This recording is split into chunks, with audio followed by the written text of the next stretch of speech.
talking about? We're talking about spiders, and we're talking about pervitin', and we're talking about Bigfoot. I'm here to tell you where he's been. They call me Mr. Gulley.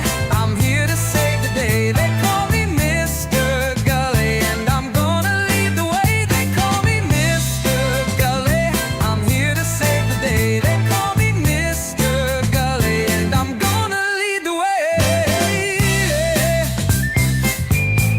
Here we go now. I'm talking about Mr. Gulley, and you don't know where he's been. Oh no, he's been right in your alley. Well, I'm Mr. Gulley, yes I am. So what we talking about? We're talking about spiders, and we're talking about pervitin', and we're talking about Bigfoot. I'm here to tell you where he's been. They call me Mr. Gulley. I'm here to save the day. They call me Mr. Gulley, and I'm gonna lead the way. They call me Mr. Gulley. I'm here to save the day. They call me Mr. Gulley, and I'm gonna lead the way. Ooh.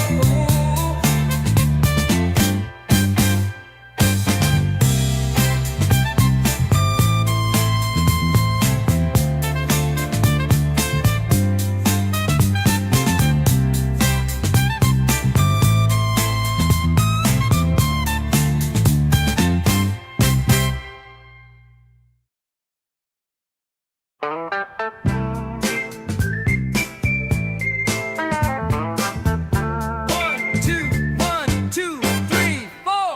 They call me Mr. Gulley. I've got something for your ear. Now it might sound kind of funny, but I'll make it very clear. So what we talking about? We're talking about spiders, and we're talking about pervitin', and we're talking about Bigfoot. I'm here to tell you where he's been. They call me Mr. Gulley. I'm here to save the day. They call me Mr. Gulley, and I'm gonna lead the way. They call me Mr. Gulley. I'm here to save the day. They call me Mr. Gulley, and I'm gonna lead the way. Here we go now. I'm talking about Mr. Gulley, and you don't know where he's been. Oh no, he's been right in your alley. Well, I'm Mr. Gulley, yes I am. So what we talking about? We're talking about spiders, and we're talking about pervitin', and we're talking about Bigfoot. I'm here to tell you where he's been. They call me Mr. Gulley. I'm here to save the day. They call me Mr. Gulley, and I'm gonna lead the way. They call me Mr. Gulley. I'm here to save the day. They call me Mr. Gulley, and I'm gonna lead the way. Ooh.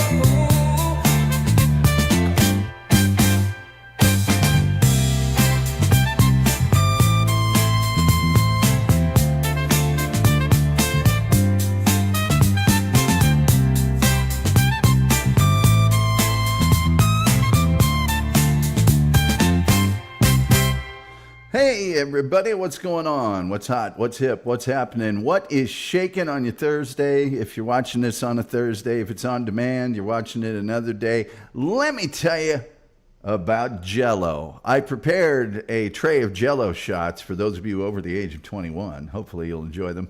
And we'll get to the entire history of Jell-O, which I know a lot of you have been clamoring for.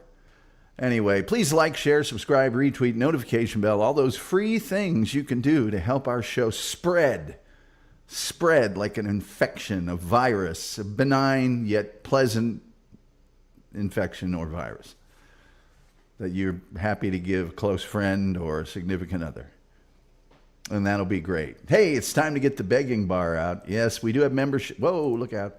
We do have memberships. We do have super chats. You can donate via PayPal, or you can go to our merch store at thetomgullyshow.com and get a very wide array of top quality name brand items, sure to become a focal point of praise and pleasure that add a charm and warmth to any room. Anyway, check it out. You might like it. And so later on, I'll be opening up a little show here. I'll pin the link. You can come on in if you want to, and we can talk about Jell-O. Who hasn't had Jell-O? Who doesn't love Jell-O? You know, let me tell you about Jell-O. Jell-O, just to remind you what it looks like. Jell-O, there you go. Doesn't that look delicious?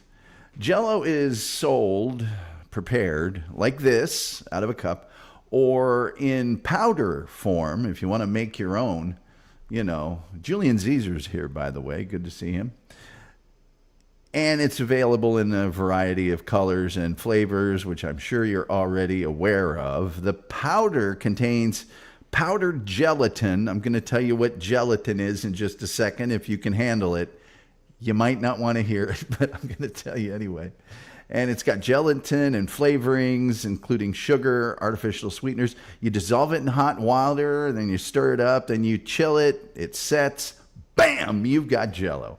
And some people add fruit and vegetables and whipped cream and nuts and raisins and everything to make elaborate snacks that you can actually mold into shapes if you're one of those people. Some non-gelatin pudding and pie filling products are sold under the Jell-O brand. Ordinary Jell-O pudding is cooked on the stovetop with milk, and you eat it while it's warm or it's chilled, whereas Jell-O instant pudding is mixed with cold milk and chilled, and it sets without cooking. And then there's pie fillings and, whatever.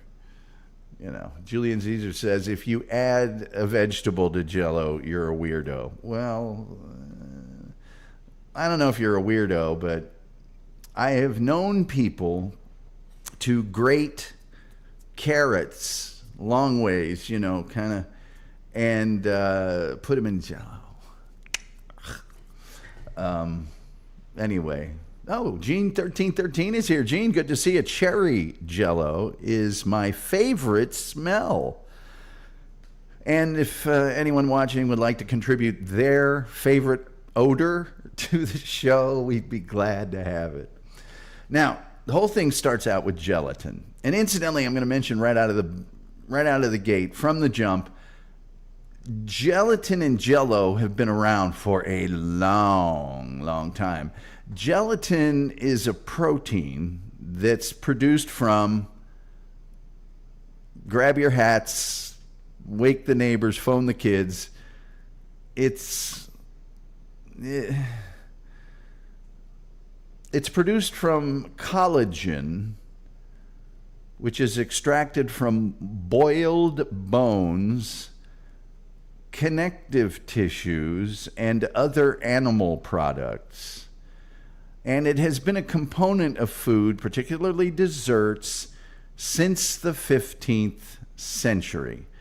But gelatin was really popularized in New York in the Victorian era, like the late 1800s, with spectacular and complex jelly molds, okay? Gelatin was sold in sheets and had to be purified, which was very, very time-consuming. Gelatin desserts were things that royalty and very well-to-do people had. Now, in 1845, a patent for powdered gelatin was obtained by industrialist Peter Cooper. Why might you know the name Peter Cooper? Well, he also, as well as patenting powdered gelatin, he built the first steam-powered locomotive. Just saying. Now, this powdered gelatin was easy to manufacture and easier to use in cooking. So your everyday Joe Sixpack, Johnny Punch Clock, Susie Housecoat could all have fancy gelatin. But the big thing that happened to gelatin was in 1897 in Leroy, New York, when this fella right here, whose name was Pearl, this is his first name, was Pearl Bixby Waite. Okay? And he was a carpenter, and he was a cough syrup manufacturer. But he trademarked a gelatin dessert called, ta-da, Jell-O. Now, Pearl and his wife, May, added strawberry, raspberry, orange, and lemon flavoring to granulated gelatin and sugar. So it was granulated gelatin, and it was sweet, and it had these flavors. 2 years later, in 1899, he sold Jell-O to Orator Francis Woodward. That's the guy's name. I'm sorry, I don't make these names up. And he had a company called Genesee Pure Food Company. And they were known for this health drink called Grain-O. So if you're making Grain-O, obviously Jell-O is just going to fit right into your product line. And part of the legal agreement between Woodward and Waite dealt with the similar Jell-O name. So whatever. And this thing went mainstream. Everybody wanted it. Various elements were key to Jell-O becoming a smash hit. New technologies like refrigeration. So when you made the Jell-O, you didn't have to eat it right away and it wouldn't melt or anything because you had refrigeration. Powdered gelatin and machine packaging, okay, so they could package this stuff up really easily. Home economic classes were also starting to be taught at this time, and Jell-O was a simple but fancy thing that any housewife could make. And yes, at the time, I'm sorry, ladies, housewives were the only ones that were making Jell-O. And the marketing they did, marketing was starting to become a new thing at the time. So all these things converged to make Jell-O a smash hit. Well, initially, Woodward struggled to sell this product. Beginning in 1902, to raise awareness, the Genesee Pure Food Company placed ads in the Ladies' Home Journal. Now, this is an ad. I don't know if it was, an ad necessarily in the journal, but it was an ad of the time. As you can see, Jell-O, America's most famous dessert, 10 cents a package, pure fruit flavors, and the lady there is saying, "Yes, Jell-O, please, all 7 flavors." Jell-O was a minor success till 1904 when the Genesee Pure Food Company sent armies of salespeople into the field, to distribute free Jell-O cookbooks. Now, this cookbook here, I believe, is from about 1930, but they never stopped making these cookbooks. And this was an amazing, revolutionary marketing tactic. Nobody had ever thought to do this before. So as you can see, easy Jell-O wonder dishes, eateries, relishes, salads, and desserts. And the ladies there are holding an example of each of them, so you don't have to imagine it. Within a decade, Genesee Pure Food Company added 3 new flavors, one of which was chocolate, which I think if we all think about it for more than 3 seconds, we all know that chocolate Jell-O, maybe not a bad pudding, is a rotten idea. But they added cherry, which is Gene 1313's favorite odor, and peach. And they also launched the brand in Canada. Celebrity testimonials and recipes appeared in the ads featuring actress Ethel Barrymore, opera singer Ernestine Schumann Heink, and who can't get enough of her stuff? Man, we partied so hard to her tunes. And some Jell-O illustrated advertisements were painted by famous painters of the day. In 1923, the newly rechristened Jell-O Company launched an artificially sweetened version of Jell-O. 2 years later, Genesee and another company merged, and then a frozen foods company merged with that. And that company became a company you all know to this day, the General Foods Corporation. By 1930, there appeared a vogue in American cuisine for congealed salads. I'll repeat that. In 1930, people went gaga for congealed salads. Yes. And that's when the company introduced lime-flavored Jell-O to complement the add-ins that cooks across the country were combining in these aspics, which is just kind of another name for a Jell-O-y type thing. By the way, I'm going to put the lime Jell-O up here just because I think we all love lime Jell-O. Popular Jell-O recipes often included ingredients. You would put this in the Jell-O: cabbage, celery, green peppers, even cooked pasta, which might sound sacrilegious to us today, but people were eating that crap. So what do you know? A big thing happened. Big thing. Big thing happened in 1934. Now, this was when radio was king, and the king of radio was one of my heroes, Jack Benny. And a sponsorship from Jell-O made Jack Benny the desserts spokesperson. And Jack Benny's show would work their ads into the actual show, okay? And at this time, there was like a jingle that was introduced to the show with the spelling Jello, and that continued for decades and decades and decades. Even when I was a kid, the commercials on TV would end with Jello. 5-note musical theme. There you go. And by the way, the show was called The Jell-O Program, starring Jack Benny. Anyway, Jell-O was his sponsor for many, many years. In 1936, they brought back chocolate Jell-O, which I think we all can agree was just a terrible idea. But it came back as an instant pudding made with milk, which it's great for that, okay? It was extremely popular, and over the years, other pudding flavors were added, like vanilla, good idea. Tapioca, but some people like it. Coconut, okay, maybe. Pistachio, count me in. Butterscotch, oh, always. Egg custard. And then rice pudding. So anyway, by the 1950s, salads became so popular that Jell-O had a bunch of savory and vegetable flavors, like celery-flavored Jell-O, Italian mixed vegetable, and seasoned tomato Jell-O. And the reason they did this was you could add that Jell-O into the salad as a flavor of thing that you might actually put in salad. But these have all since been discontinued because people got good sense. They got really good sense. Now, I'm going to talk in a second about the baby boom and how Jell-O exploded during the baby boom. But I want to get to a couple of your comments first. No matter how tall you are, there's a Jell-O for you. Gene says, the 1970s messed with Jell-O meat, vegetables, and fish. We will get to that, but you are actually quite correct. Julian Caesar says, Jell-O is the meatloaf of desserts. It kind of is.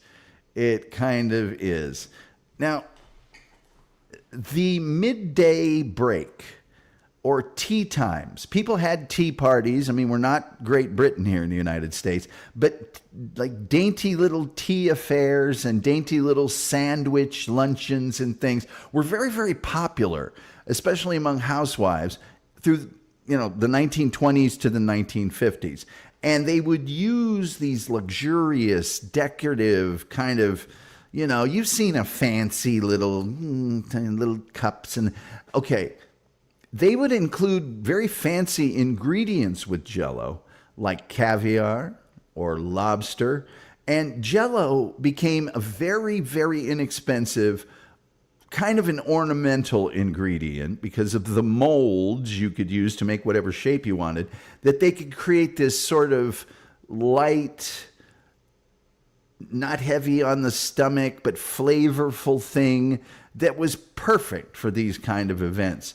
And by the jazz age of the late 20s and early 30s, nearly 1/3 of salad recipes in an everyday cookbook were gelatin-based and include fillings in the gelatin, usually Jell-O, of fruit, vegetables, cream cheese, in some cases, as Gene 1313 mentions, meat, and there were other exotic ingredients like figs or dates or bananas, lemon Jell-O paired with maraschino cherries or marshmallows or almonds, which I think are disgusting, but some people like it.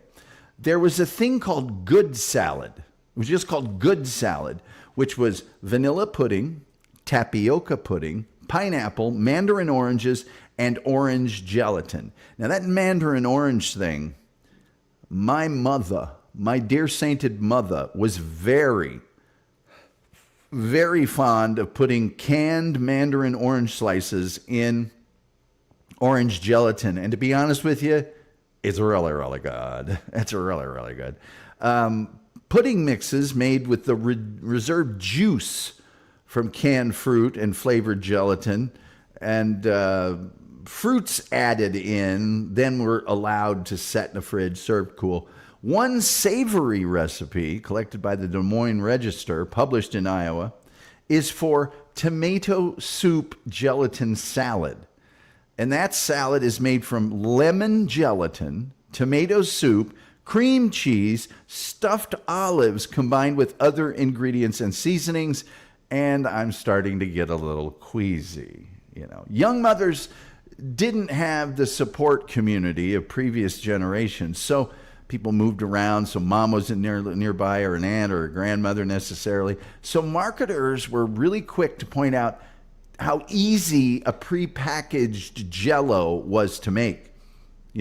All you had to do was boil water, put the Jell-O in, and put the mixture into a Tupperware mold or whatever you wanted. My mom used cake pans a lot of the time, and refrigerate it, and not for very long. They were adding new flavors of this stuff constantly. By the way, let me just show you another one of the cookbooks here. There is another Jell-O cookbook. They did Jell-O cookbooks, all the time. I love this one. Many reasons for Jell-O, America's most famous dessert. During the 50s and 60s, they added flavors like apple, black cherry, black cherry, black raspberry, count me in, grape, lemon lime, okay, mixed fruit, definitely, orange banana, all right, pineapple grapefruit, blackberry, strawberry banana, which, by the way, strawberry banana Jell-O, tropical fruit, and more intense wild versions, like not the regular versions of these, but much more intense versions of strawberry, raspberry, and cherry. Back in 1966, the Jell-O no-bake dessert line was launched, and that allowed a cheesecake to be made in 15 minutes. In 1969, a thing called Jell-O 1, 2, 3 was a dessert that separated into 3 layers when it was cooled. So it'd be cooling down, and Jell-O 1, 2, 3 would separate into 3 different layers. But that's very rare now.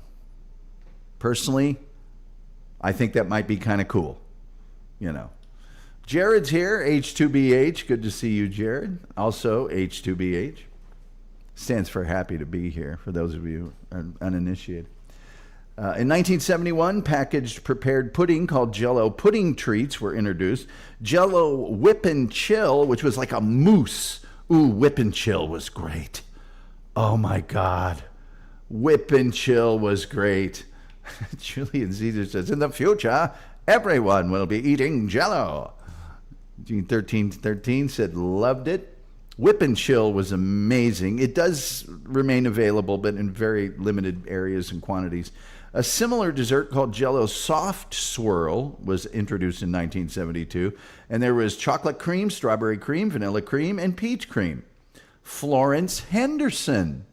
Yes, Mrs. Brady, Carol Brady was the person that pitched that on television. Now, in 1964, a very important thing happened to Jell-O, and that was the tagline, "There's always room for Jell-O," which was introduced kind of to promote the fact that even after a really heavy meal, like Thanksgiving or something, yeah, you've always got room for Jell-O. It's a light dessert. You know, it's not going to take, you can have Jell-O. Through the 60s and through the 80s, Jell-O's sales were steadily decreasing. Many dishes like desserts and salads became special occasion foods, not an everyday food. And marketers said the decreasing size of families and the increasingly fast pace of lifestyles really took a toll on our good friend Jell-O. And by 1986, a major study concluded that mothers with young children rarely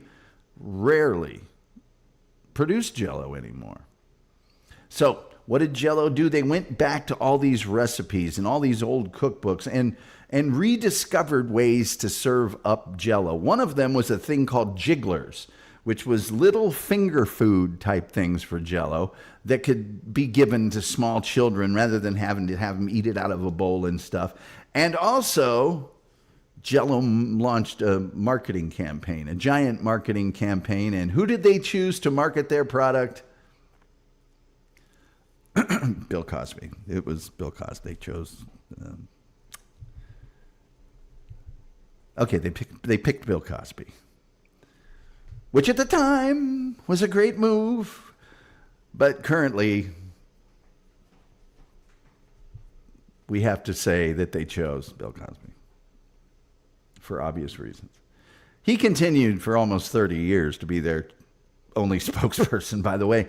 And during this time, he helped introduce new products like Jell-O Pops and sugar-free Jell-O and sparkling Jell-O, which was a carbonated version of Jell-O, which they called the champagne of Jell-O, in which, frankly, I've had it, and it's delightful.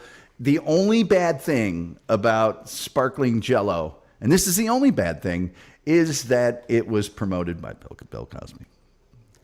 Bill Cosby did that. So Bill Cosby was the one that... In 1990, General Foods merged into Kraft Foods, and they introduced a bunch of new flavors, and some of these are fire. There's watermelon, blueberry, cranberry, margarita, and pina colada. And I think we all know why they did margarita and pina colada. We'll get to it later, but if you'd like a hint, it's right behind me here on the screen. Right now, behind me. It's right there. You can see it. Everybody can see it. There's really no... Yeah. So, yeah. There you go. Whip and Chill Pie, says Gene 13. Oh, that's good stuff. Whip and Chill. It was so light, and it was so airy, and so... Oh, God. I could eat a wheelbarrow of chocolate Whip and Chill, and I don't even like chocolate. Strawberry Whip and Chill. Oh, my God. Don't get me started. Bill Cosby messed up poor Jell-O. He really did. He really did. Julian Zeter says, I'm from Philadelphia, hometown of Cosby, and I'm proud to say we've never trusted him. He went to Temple. And I don't mean like Temple religiously. I mean he went to the university. There's no Cosby Street in... yes, Gene has cleverly detected why they did pina coladas and all the other...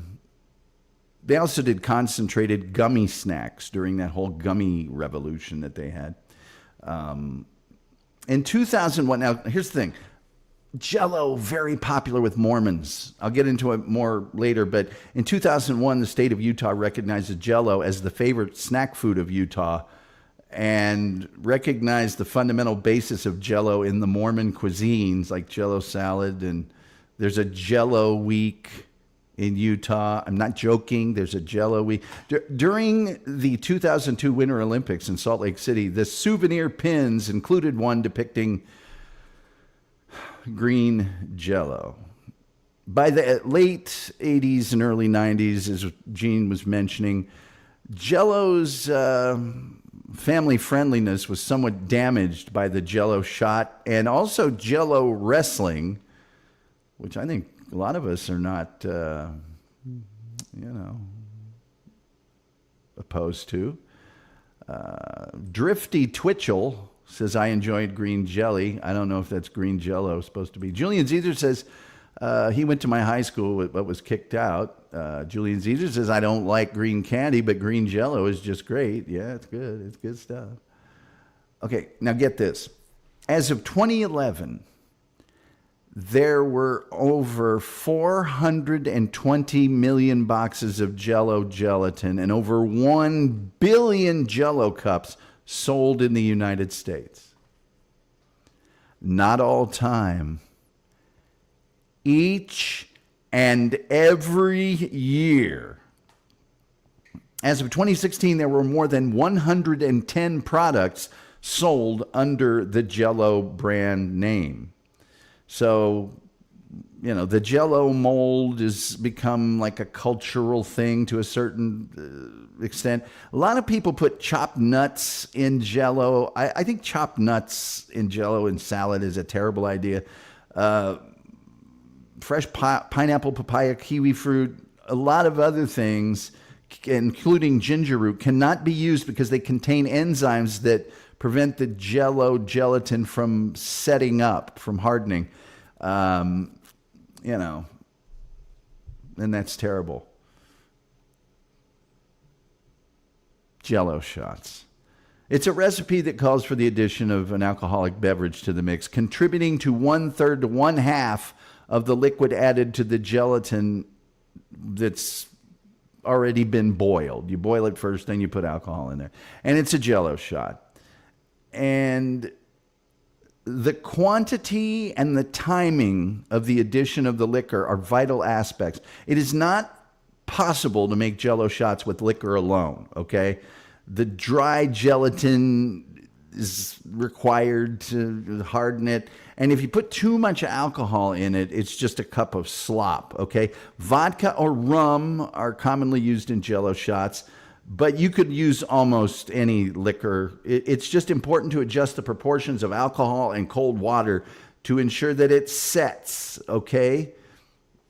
You can put them in shot glasses or usually plastic cups like, behind me. So the body absorbs Jell-O shots much more slowly than just alcohol because the alcohol is contained within the Jell-O, so you have to absorb both of them. And because of this slow absorption, it makes people poorly calculate the amount of alcohol they've had. So you do 3 or 4 Jell-O shots, and you're like, this isn't doing anything to me. And then wham, like a Mack truck, it hits you. So be careful. Be careful out there.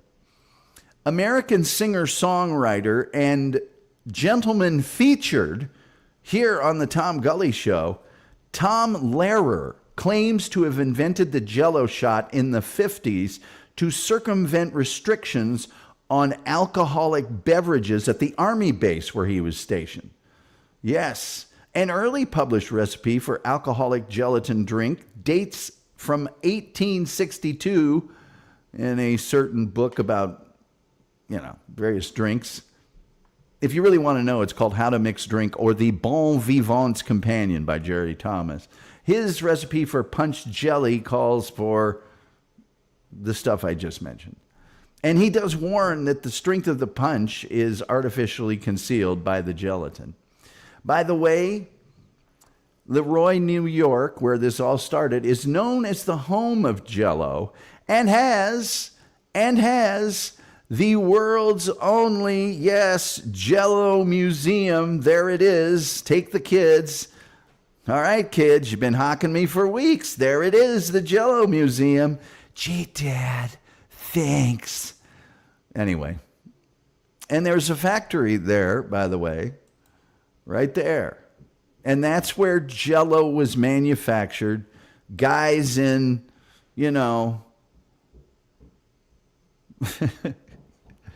guys in those metal safety hats and with their lunch boxes went in each day to the Jell-O plant until 1964, when the plant was closed down by General Foods, and they relocated, to Dover, Delaware. So there you go. At this museum, though, let's not forget the museum. At this museum, visitors can learn about the history of the dessert from its inception. Visitors starting out on East Main Street follow the Jell-O brick road, whose stones are inscribed with the names of former factory employees. The museum offers looks at starting materials for Jell-O, such as, and by starting materials, we're talking about the things that you create gelatin with. Remember, I talked about connective tissues and boiled bones and other animal parts. Okay. Sturgeon bladder, calves' hooves, and other things that will make you never eat Jell-O again. The Jell-O plant in Mason City, Iowa, produces America's supply of ready-to-eat gelatin, dessert, and pudding cups under the Jell-O name. Jell-O has been advertised in so many ways. Here's a Jell-O thermometer. They put Jell-O on everything. Now, the early campaigns first appeared, as I mentioned earlier, in the Ladies' Home Journal, and the print ads were often accompanied by recipes, color illustrations by famous artists, including Norman Rockwell. Jack Benny's radio program, as I mentioned, became huge. And as I mentioned, and this was a cool thing about the Jack Benny Show, incidentally, you can go to my podcast at thetomgullyshow.com. There's a whole episode on Jack Benny.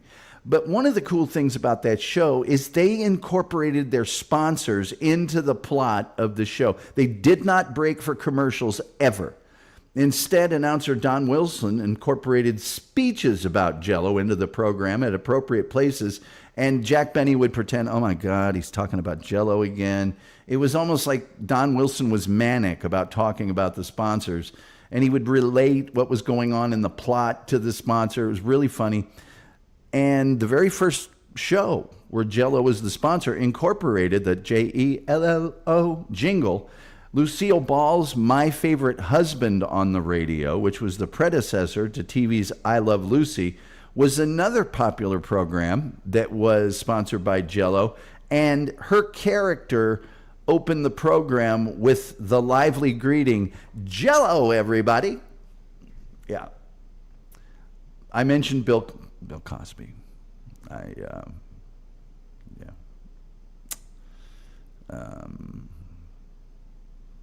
The cast of the sitcom Hogan's Heroes, which unfortunately starred Bob Crane.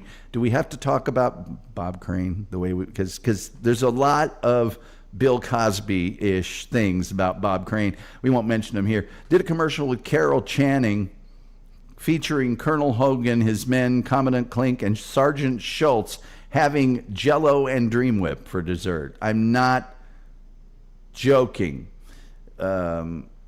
When Lucy stopped doing I Love Lucy, she had another show called The Lucy Show, and herself and members of the cast often did commercials for Jell-O. In 1995, Jell-O carried the tagline, "It's alive," which I think was poorly chosen. In 2023, Jell-O updated the brand design for the first time in a decade, making it more playful. The logo became bolder and blockier, and there you are. There you are. So, Jell-O, by the way, has been included in many, many songs. A lot of them are old songs, so I won't really mention them to you here. I already talked about Mormonism and how much they love Jell-O. Bill Cosby appeared before the Utah legislature in support of the resolution recognizing Jell-O, and I'm sure they're trying to, drive that down.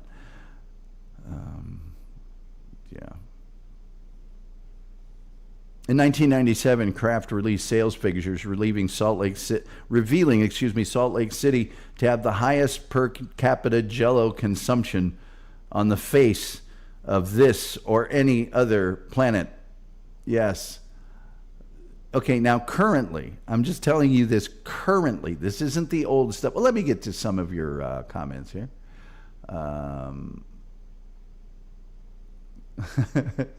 There's some funny things. Let's see here. Julian Zeta says Jell-O shots were destroyed by Jell-O gummy bears. You got that right. I mean vodka gummy bears.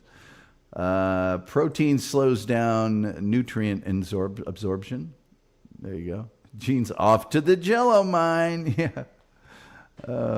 I'd love to follow I don't even know what that means. Drifty.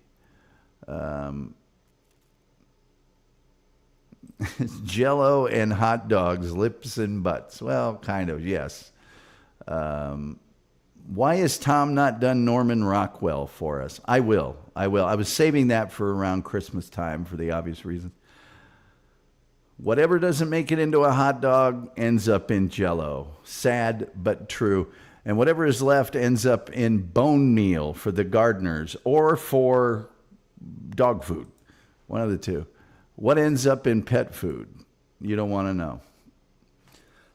Here are some currently available flavors of Jell-O. And I did not realize all of these were available. I haven't bought or made Jell-O in a long time. Apricot, berry blue, black cherry, blueberry pomegranate, cherry lemonade, cranberry, fruit punch, grape, Jolly Rancher sour green apple, lemon, lime, mango, margarita, melon fusion, mixed chief grape color changing, orange, peach, pina colada, pineapple, strawberry, strawberry daiquiri, strawberry banana, tropical fusion, and watermelon.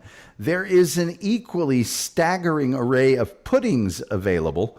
I'll just give you some of the more interesting ones. Boston cream pie, candy cane, chocolate vanilla swirl, classic turtle, creme brulee, devil's food, dulce de leche, there you go, orange ice cream, Oreo cookies and cream, pumpkin spice, red velvet, s'more pudding, and of course, strawberry ice cream.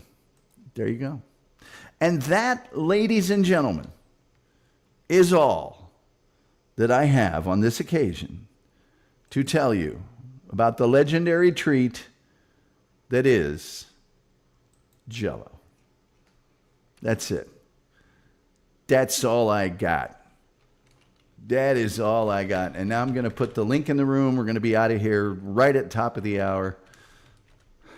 There's another show occurring that we need to get out of the way for. So we'll do that. Let me first acquire the link and then place it into the chat room manually. I have to do this by hand every day.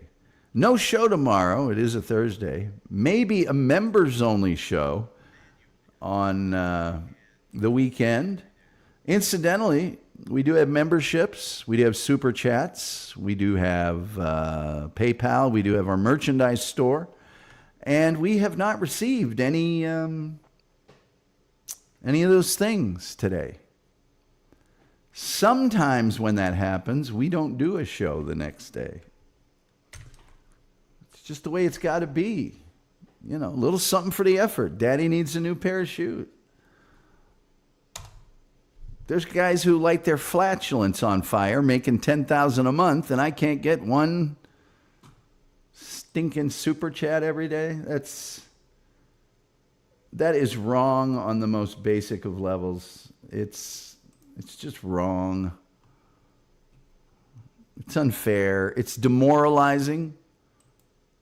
It's just demoralizing. I think I have pinned the link to the top of the page. Nobody ever links in here except for wiseacres and ne'er-do-wells.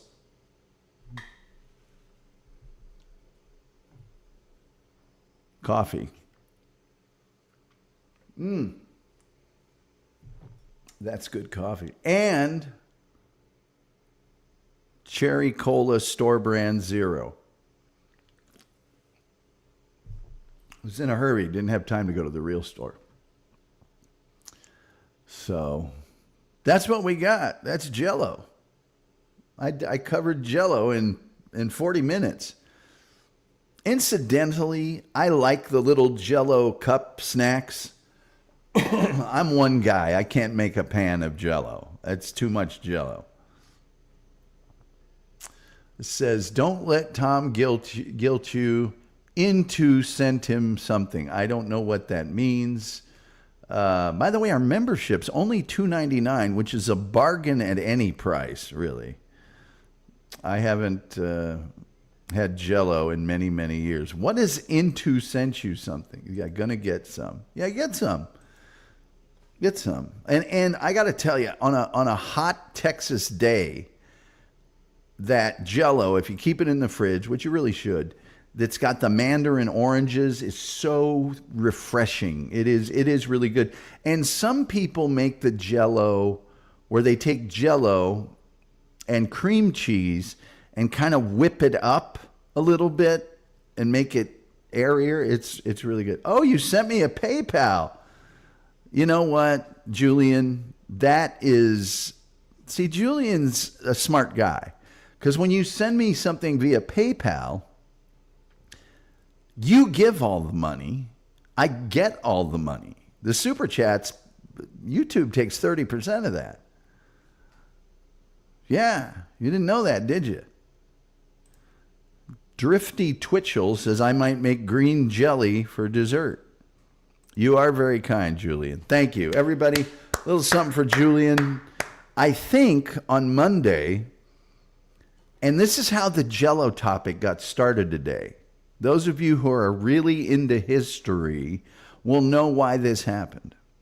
Today's show was going to be about the Rosenbergs. The Rosenbergs, the Cold War spies that were executed by the United States. Now, why, one might ask, would I suddenly skip to Jell-O? A box from Jell-O played a key role in the conviction of the Rosenbergs. So I think Monday's show is going to be about the Rosenbergs, Julius and Ethel Rosenberg, who were not just accused, but were convicted of supplying the Russians with our nuclear bomb secrets. So, you know, let me read this first.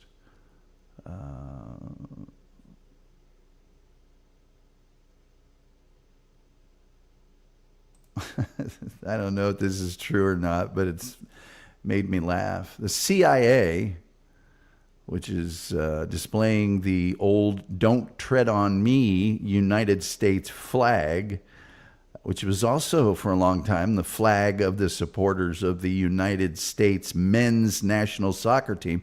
He says, did you know the blades they use on wind farms are so toxic they have to bury them? Did not know that. They plan to make future blades out of a material that can be boiled up and turned to Jell-O. Well, they would have to be granulated first, CIA. I don't think you can boil a wind. It's too big. Julian Caesar says, what is the relation between the Rosenbergs and our supposed right to privacy? I don't. Well, I know what it is it relates to the Rosenbergs. And I think the Rosenbergs at a certain point forfeited their right to privacy. If one is to believe everything that was asserted during their trial. Now, the show that I do on Monday will get into a lot of the sort of objections and the beliefs that the Rosenbergs weren't necessarily as guilty of what they were accused of doing as it was made out to be. So carbon fiber is supposed to be topics when you cut it. I understand that. CIA said, looking forward to finishing second this year. Well, CIA, I've been told that I should trust the process. And CIA, the process is apparently to not show up and play aggressively against all the good teams. Lay waste to Leeds United. But when you play Man City and you play Liverpool, make excuses. That seems to be the process. Now, I will say that I believe we have a roster capable of winning the Premier League. And I would say that this early to be 5 points back is ridiculous. And I think the problem is the head coach. I don't think he's a terrible coach, but it seems to me that when it really matters, that team is 11 living heart donors. So am I looking forward to it? No. Am I preparing for it? Yeah, kinda. Now, if I'm proven wrong and, the best predictor of future behavior is past behavior, then I will apologize and I will rejoice. But so far, I don't think I'm going to be proven wrong. I remember the Invincibles, and the Invincibles had a killer instinct this team does not seem to possess, and it's too bad because they have the players to do it now. I think they have the depth of roster and the quality of players to do it with a coach that can do it. So, no, CIA, I've been told that I should trust the process. That's what everybody keeps saying, is trust the process, trust the process. And I'm just like, yeah, that's been going on for 3-4 years now. And, when you drop a match to Aston Villa 2 seasons ago, 2-0 at home, when you have to, if you win out, you win the league. The Rosenberg kids had interesting lives. We will cover the Rosenberg kids. The Rosenberg kids, when their parents were convicted, became orphans and no relatives took them in. So they got adopted by a equally subversive, radical person. But 56 up fingers, if you say so. You said that last time, and I didn't see the number that you said. Julian Caesar says, my point is nobody ever conceived of a right to privacy before the Romans. Oh, yeah, that may be very true. Good to have you back, Tom. Well, thank you, Julian. Good to see you.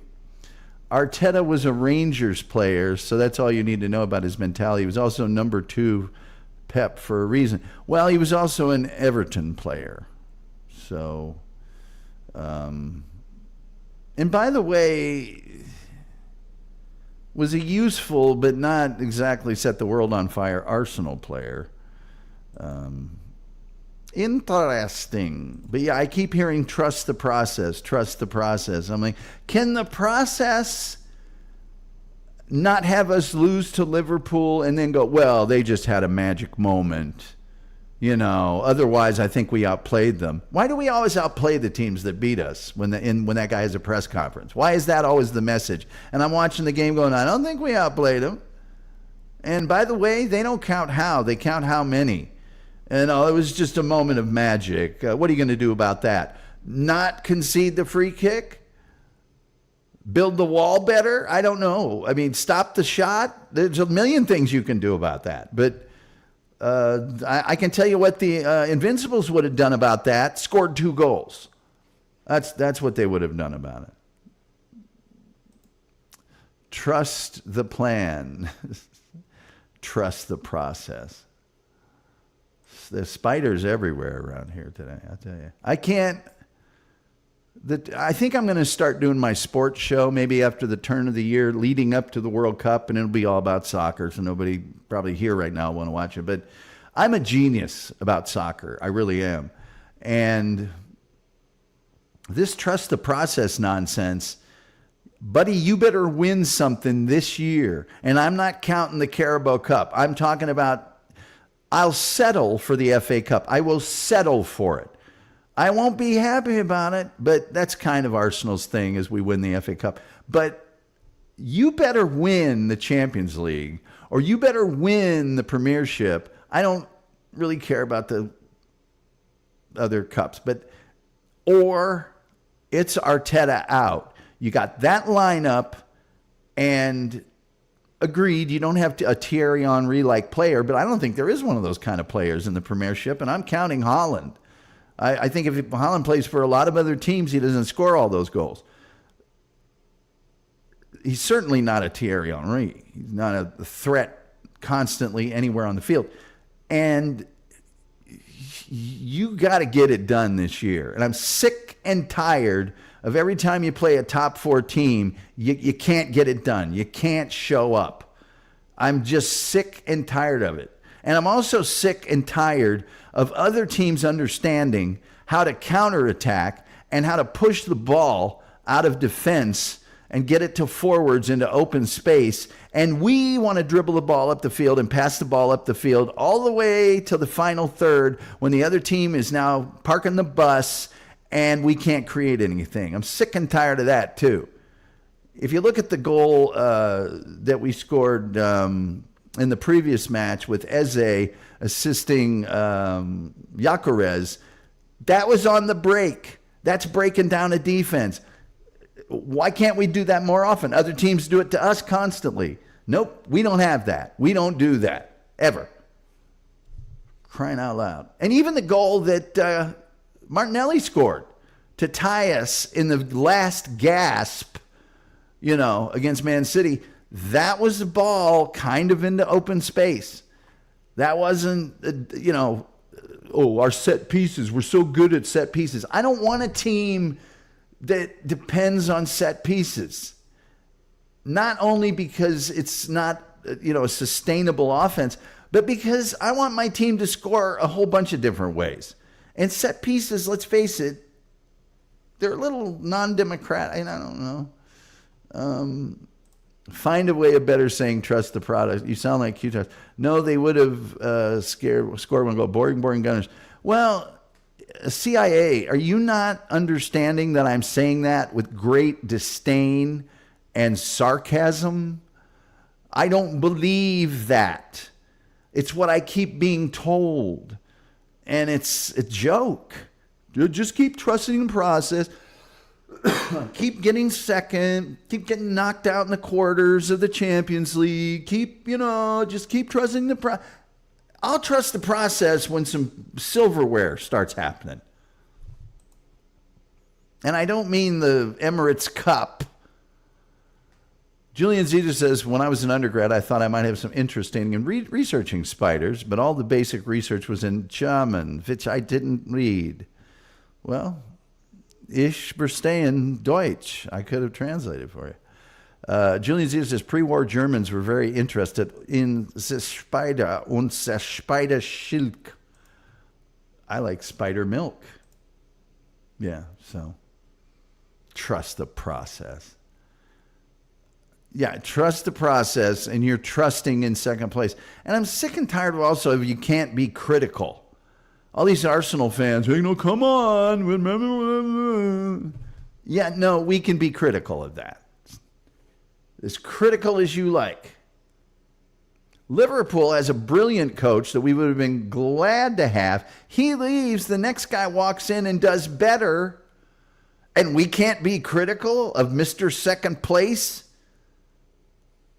I don't buy. I'm not buying it.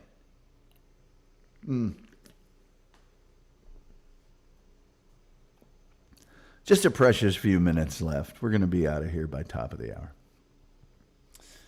But I'm getting a little sick and tired of that. I've had it. Let's go ahead and put Pearl Waite up on the screen again. I just don't think he gets enough attention. I really don't. All right, that's enough attention. I'm going to go ahead and also pass around the tray of Jell-O shots. CIA says, with the amount of money being put into Arsenal, it's wild. This is the first time in years they've had a striker, and he seems to want to be involved in all the build-up to goals. Why wouldn't he want to be? That's the only way he's going to get the ball. They're not going to play him into space. He's a poacher by nature, and they don't play him that way. Incidentally, have you noticed any of the previous other Arsenal strikers not doing the same thing? I'm thinking that's what he's being instructed to do, personally. And in all fairness, he hasn't been there very long. You wait 10 games into the season, which is still kind of early probably, but then I'll start making some more judgments about that issue. I'm not necessarily disagreeing you, but the jury's still out. But it's this walk the ball into the goal. What are you, crazy? Julian Caesar says soccer would be better if they got rid of all the running around and just skip forward to the corner kicks and penalty kicks. Well, that's what Arsenal seems to think. Never criticize the Gunners. Yeah, I don't. You can watch Arsenal TV. They're really good at criticizing. Nice podcast, stupid. Good to see you here again. It's Jell-O shots. Yay or nay? I don't drink, but I understand a lot of people really like them. And a lot of people warn you that because of the Jell-O, you will absorb the alcohol more slowly. So don't take too many or you're going to suddenly be smashed. Personally, I think that's the fun of it. I think it's a nice delayed atom bomb. Yeah, Arsenal wants to play tiki-taka football and just pass the ball. And yeah, I'm sick of it. It's like you've got all these guns now. Start shooting them. Break. Why are you letting the other team pack the box? It doesn't make any sense. No finer teams than, West Ham and Villa and Wolves. They'll put a guy at midfield and just lob it into the open space and let him chase it down and knock our guy off the ball. Although I'll say our defensive record is actually pretty good right now. But we got to score, man. You got to score. Can't win unless you score. Nice podcast, stupid. Depends on who you do them with. That's also true. Here's a question. The Jell-O shot as a body shot. Huh? Talk amongst yourselves, because in 2.5 minutes, I'm out of here. And go to watch another show. I think it's called Pod Awful. I'm not sure. Who do you like to talk Jell-O shots with? Take, not talk. Drifty, come on, man. Slow down. You get it right the first time. When I put this up, it doesn't make sense. And then if I do that, it doesn't make sense. You're losing your heads, fellas. Whoever will put up with me. Come on, Julian Caesar. You're an intellectual. Everybody likes it when you're around. Everybody. Any old way. Hey, kids, it's been fun talking about Jell-O shots. Monday, the Rosenbergs, and that'll go into our disastrous endings playbook because, spoiler alert,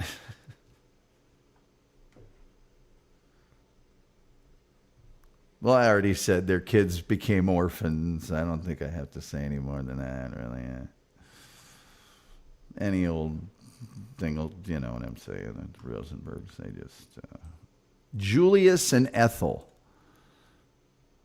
A lot of people think those names were punishment enough. I don't know. Can't really be. All right, kids. Maybe we'll see a members-only show for those of you who've become members. Of course, we always appreciate those donations. Thank you so much in advance, Julian Caesar, when I check my PayPal page. But $2.99 a month. Come on, man. Come on. Don't be a strap hanger. You can look up what that means. Anyway, with all that being said about Jell-O and Arsenal, Johnny says it's Tom Gulley's Dabbleverse. We all just live in it. No, it's not my Dabbleverse. Don't put that on me. Anyway, there's another show starting. I want to watch that show. So with all that about Jell-O and Arsenal being said, I think that the only thing... Oh, gosh, dang it. Why does it keep doing that? Oh, I know. It's StreamYard. They're supposed to be helping, but they're not helping. So with all that being said... I think the only thing left to say is, till next time, we'll see you next time. 1,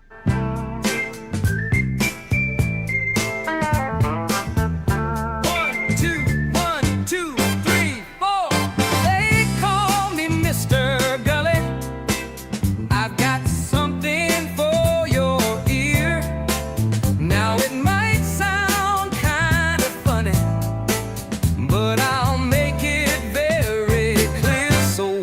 talking about. We're talking about spiders, and we're talking about pervitin, and we're talking about Bigfoot. I'm here to tell you where he's been. They call me Mr. Gulley. I'm here to save the day. They call me Mr. Gulley, and I'm gonna lead the way. They call me Mr. Gulley. I'm here to save the day. They call me Mr. Gulley, and I'm gonna lead the way.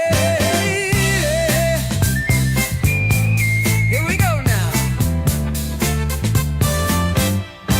I'm talking about Mr. Gulley, and you don't know where he's been. Oh no, he's been right in your alley. Well, I'm Mr. Gulley, yes I am. So what we're talking about? We're talking